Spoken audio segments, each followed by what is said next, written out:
Welcome to the new video. Thumbnail से आपको समझ में तो आ ही गया होगा हम किस टॉपिक के बारे में डिस्कस करेंगे।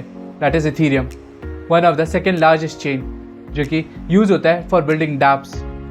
ये मस्ट टू हैव है for any blockchain developer. Ethereum 2015 में लॉन्च किया गया था। तो इथीरियम लॉन्च क्यों किया गया? जब पहले से बिटकॉइन नेटवर्क था इन प्लेस फ्रॉम 2009। ये लोग पहले बिटकॉइन नेटवर्क को यूज करते थे just to create their projects, जैसे कि नेम कॉइन और लाइट कॉइन। ऐसे दो पहले कॉइन्स थे जो बिटकॉइन के कोड को रीयूज करके उसी नेटवर्क पे फिर से लॉन्च किया गया था। रीयूज बट थोड़े से चीजें चेंजेस करके। तो बिटकॉइन का नेटवर्क जो है वो सिर्फ क्रिप्टो करेंसी लॉन्च करने के लिए ही यूज हो सकता था। यानी कि आप बिटकॉइन के ओरिजिनल कोड को यूज कर लो, फोक कर लो, उसमें थोड़े से चेंजेस कर लो और वापस से अपने कॉइन को लॉन्च कर दो उसी नेटवर्क पे। बट हुआ क्या कि धीरे धीरे लोग समझने लगे बिटकॉइन के पीछे की टेक्नोलॉजी यानी कि ब्लॉकचेन को और भी केसेस में यूज किया जा सकता है apart from crypto currency. But ये चीज बिटकॉइन नेटवर्क के साथ अचीवेबल नहीं था। इसके दो मेन रीजंस थे। पहला था कि बिटकॉइन नेटवर्क डिजाइन ही सिर्फ इसलिए किया गया था कि उस पर क्रिप्टो करेंसी रिलेटेड ही ट्रांजेक्शन होल्ड कर सके। एक ट्रांजेक्शन में 3 ही डेटा जाता है, फ्रॉम, टू और अमाउंट। तो वहां पे आप सिर्फ इसी को डेवलप कर सकते थे।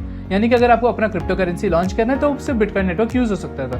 बट अगर आपको एक अपना पूरा एप्लीकेशन ब्लॉकचेन के पे लॉन्च करना है तो ये नहीं किया जा सकता था। सेकेंड जो इशू था वो था टाइम, यानी कि बिटकॉइन में एक ब्लॉक को कंफर्म होने के लिए कम से कम 10 मिनट माना जाता है। तो एक ट्रांजेक्शन कंफर्म होने में बहुत टाइम लगता था। बट अगर बिजनेस मान लो कि 10 मिनट रुक जाए, जैसे कि आपका यूट्यूब पेज है वो अगर लोड ही ना हो, 1 सेकेंड में हम कितनी बार रिफ्रेश क्लिक करते हैं, वहाँ बिजनेस के लिए 10 मिनट तो बहुत बड़ा लॉस हो जाएगा। तो बिटकॉइन का नेटवर्क ये दोनों केस में सपोर्टिव नहीं था और बिजनेस को ये चाहिए था कि उनके पास जो नेटवर्क आए वो एक सपोर्टिव नेटवर्क बने जो उनको एक्सपैंड करने में हेल्प करे, at the same time decentralise भी हो। वहीं पे इथीरियम को लॉन्च किया गया था। इथीरियम इन्हीं दोनों इश्यूज को सॉल्व करता है। ये एक ओपन सोर्स प्रोजेक्ट है। ओपन सोर्स यानी कि इसके कोड को कोई पढ़ सकता है, रीयूज कर सकता है, जस्ट लाइक बिटकॉइन। सिंस ये भी एक ब्लॉकचेन नेटवर्क है तो ये भी एक डिसेंट्रलाइज्ड नेटवर्क है। इथीरियम चेन ईवीएम यानी कि इथीरियम वर्चुअल मशीन के ऊपर रन करता है। ईवीएम जेवीएम के ऊपर डेवलप हुआ है, यानी कि जावा वर्चुअल मशीन। इसका फायदा क्या हुआ कि जो भी मशीन जेवीएम सपोर्ट करती हैं वो इथीरियम के वर्चुअल मशीन को रन कर पाएंगी। कोई भी लैपटॉप जेवीएम सपोर्ट कर ही देता है, उसमें सिर्फ डाउनलोड करना पड़ता है आपको ताकि एक जावा का एप्लीकेशन रन हो सके। तो आप अपने एक सिंपल लैपटॉप से भी इथीरियम के नेटवर्क में पार्टिसिपेट कर सकते थे। इसलिए इसको इतना ईजी बनाया गया था ताकि आप पार्टिसिपेट कर सकें। इथीरियम पे स्मार्ट कॉन्ट्रैक्ट लिखने के लिए हम सॉलिडिटी प्रोग्रामिंग लैंग्वेज यूज करते हैं। सॉलिडिटी प्रोग्रामिंग लैंग्वेज पे मैंने पूरा एक प्लेलिस्ट क्रिएट किया हुआ है, वहाँ से आप जाके देख सकते हो, समझ सकते हो कि कैसे एक स्मार्ट कॉन्ट्रैक्ट लिखा जाता है। स्मार्ट कॉन्ट्रैक्ट होता क्या है? कुछ नहीं, एक लाइन ऑफ कोड्स मेंटेन की जाती है जो एक बार आप डिप्लॉय कर दो तो उसको वापस से चेंज नहीं कर सकते हो। एक बार आपने डिप्लॉय कर दिया तो खुद से एग्जीक्यूट होने लग जाएंगी।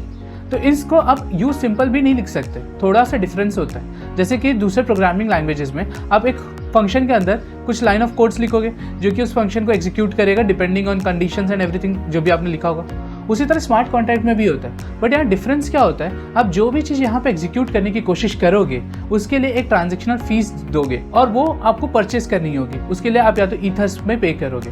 अब ईथर्स क्या होता है? ईथर्स इथीरियम का नेटिव कॉइन है, तो कोई भी ट्रांजेक्शन करोगे तो ईथर्स में आप पे करोगे। तो इसीलिए यहाँ पे बहुत सोच समझ के ये डिसाइड करना होता है कि आप इथीरियम स्मार्ट कॉन्ट्रैक्ट पे क्या चीज़ मेंटेन करोगे और क्या चीज़ नहीं मेंटेन करोगे।